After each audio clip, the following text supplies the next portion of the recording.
đến á.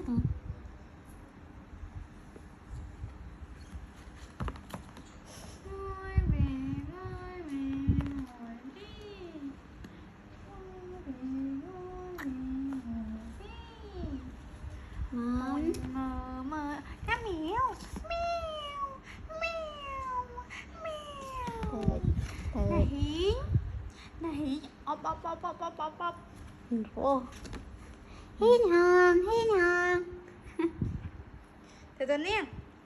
Mình từ từ nè. Sao từng câu là mình nữa. Từ từ nè lên. Nhiều tay bằng. Thật con nè. Thương. Chơi. Ăn mới tầng. Hai con tôm mình.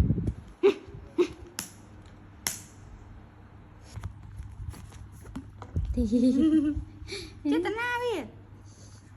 cái thật sẽ rồi vì lên đây là mâm ren con ren anh mang cài chưa con ren này con tăng lên na tata anh mang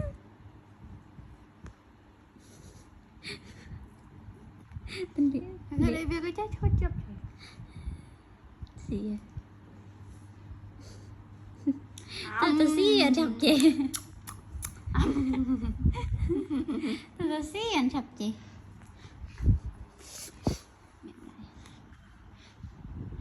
lấy kiểu làm mẹ